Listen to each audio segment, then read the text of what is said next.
दोस्तों, बीजेपी की जिस महिला विधायक ने अखिलेश यादव का पुतला जलाया, खुद अखिलेश यादव मिलने उसे अस्पताल में पहुंच गए, जिसे देखकर हर कोई हैरान हो गया। दोस्तों, कहते हैं कि सियासत में जहां हार जीत के लिए दांव पेच लगाए जाते हैं, जहां विचारधाराओं की जंग में लोग एक दूसरे के धुर विरोधी बन जाते हैं, जहां रैलियों में तीखे हमले होते हैं और सड़कों पर एक दूसरे के पुतले फूके जाते हैं, लेकिन क्या आपने कभी सुना है कोई नेता उस शख्स का हाल जाने अस्पताल पहुंच जाए जो कुछ ही देर पहले उसका पुतला फूक रहा था? जी हाँ दोस्तों, उत्तर प्रदेश की राजनीति में एक ऐसी तस्वीर सामने आई जिसने सबको हैरान भी कर दिया है और भावुक भी कर दिया है। ये कहानी एक तरफ जलते हुए पुतले और बदले की राजनीति और दूसरे तरफ बड़े दिल और इंसानियत की। आज के इस वीडियो में हम बात करेंगे जिसने यूपी की सियासत में एक नई लकीर खींच दी है। दरअसल मामला शुरू होता है एक विरोध प्रदर्शन से, जहां भारतीय जनता पार्टी नारी वंदन अधिनियम को लेकर एक बड़ा अभियान चला रही है। इस कड़ी में बीजेपी की महिला कार्यकर्ता और नेता विपक्षी खेमे पर हमलावर दिखे और प्रदर्शन के दौरान सपा प्रमुख अखिलेश यादव का विरोध करने के लिए उनका पुतला फूका जा रहा था, लेकिन जोश और नारेबाजी के बीच में पुतले में लगी आग अचानक बेकाबू हो गई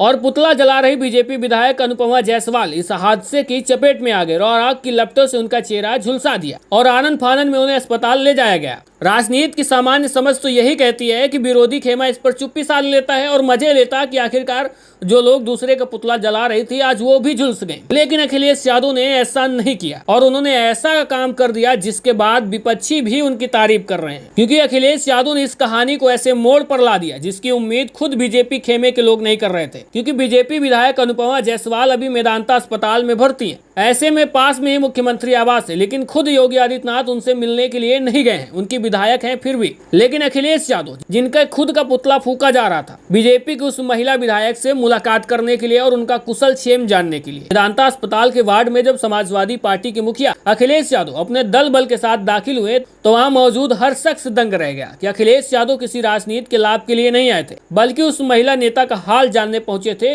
जो कुछ समय पहले उनके खिलाफ नारेबाजी कर रही थी और उनके पुतले जला रही थी। अखिलेश यादव ने न सिर्फ अनुपमा जायसवाल के स्वास्थ्य की जानकारी ली, बल्कि डॉक्टरों से उनके इलाज के बारे में बातचीत भी की। उन्होंने संदेश दिया कि विचारधारा की लड़ाई अपनी जगह, लेकिन व्यक्तिगत संबंध और मानवता की गरिमा सबसे ऊपर है। और अखिलेश यादव को देखकर बिस्तर पर लेटी बीजेपी विधायक अनुपमा जायसवाल भी भावुक हो गई। उनके लिए यह पल अकल्पनीय था। जिस नेता के पुतले को उन्होंने आग के हवाले किया था, वही नेता आज उनके सामने खड़ा होकर उनकी सलामती की दुआ मांग रहा है, जिसे देखकर हर कोई दंग रह गया। उन्होंने भी अपनी खुशी और हैरानी का जाहिर करते हुए अखिलेश यादव का आभार जताया। तो ऐसे में इस मुलाकात को सिर्फ एक शिष्टाचार भेंट कहना गलत होगा, क्योंकि यह भारतीय लोकतंत्र की उस खूबसूरती को दर्शाता है जो धीरे धीरे धुंधली पड़ती जा रही। और अखिलेश यादव ने दलगत राजनीति से ऊपर उठकर जो बड़ा दिल दिखाया है, उसने सोशल मीडिया से लेकर सियासी गलियारों में चर्चा छेड़ दी। तो ऐसे में एक गीत की लाइन याद आती है कि नेता केहू कितना होई मगर अखिलेश ना हुई। और इस बात को आज हर कोई कह रहा है, क्योंकि इतना दरिया दिल नेता अब मिलना